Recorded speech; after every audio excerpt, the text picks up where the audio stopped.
words to describe him would be dry, wise and godly.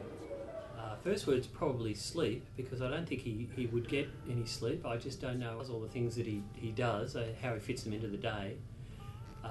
Second one is memory, and that's because I'm just astounded by the memory that he has. He just seems to remember every conversation I've had with him, and he seems to remember every student in the school and what they're doing and their parents, and I'm just staggered by the memory he has. And I guess the third one, and in no particular order, is Christian. And I just think about particularly John's Christian education legacy for the school. He's really led the school, in my mind, in terms of Christian education and really bringing Christian education to the forefront of the school. The first word would be wise. He's a man who just exudes wisdom. Second word would be steadfast. I find John one of the most dependable people in his faith, in his dealings with people, in the integrity with which he speaks to us. And finally, I think John's compassion also stands out as the third characteristic that I have come to admire so much.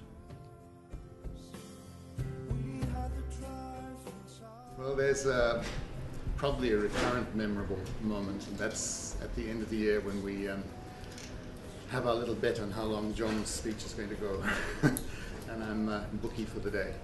And that's always interesting to watch how he's going to subvert our timing of his speeches by introducing video clips and things like that. Within my first year here at St Paul's, I was actually teaching John's daughter in my class, and after lunch one day, as I turned around and wrote something on the board and looked the other way, she was gone. There'd been a bit of a dispute with one of her friends, and she'd bolted, left the room and run off, and I had a panic for a while because I thought I'd lost the principal's daughter. It turned out she hadn't run home as I'd thought, but she was found by friends not far away. But that was a moment of both humour and panic as I wondered how I was going to tell John that I'd lost his daughter. That at the staff days at the beginning of the year, he can recite everyone's name and where they've come from and their history, all from memory, without really having to work with them prior to that. So I'm amazed at that. I think with Christian education he really has done well, and to have leadership like that at the top to encourage us to teach in such a focused way Christianly is really great, and I think that is the way St Paul's has stayed for a long time. For 12 years I have been working for John to the international program, and John has contributed himself and committed himself into the program. For the 12 years, as a guardian for the Chinese student, he got over 100 of the students being his daughter and son. As a father, he looked after them. And I think on the whole you did a darn good job of leadership. I think you've led by example, and I think you've most probably done it as a good parent would have done, where you've walked with people, and you've walked with us at St Paul's in a way that can lead us into the adult years.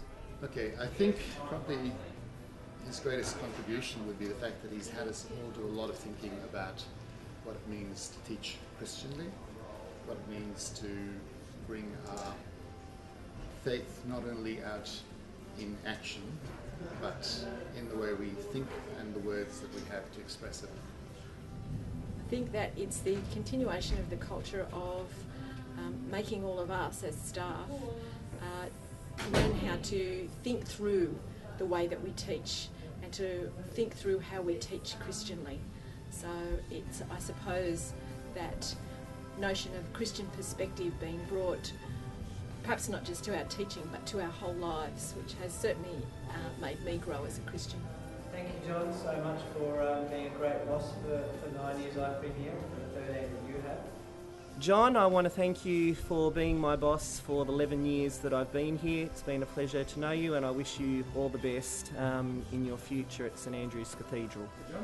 John, wish you all the best. May God's blessings go with you and Kate always, and I hope that you enjoy the next school as much as you have done. And I wish you and Kate every success and every blessing and every joy in the future. We'll miss you, John. Yeah, you've been a good principal, and I think you've done a good job while you've been here. All the best.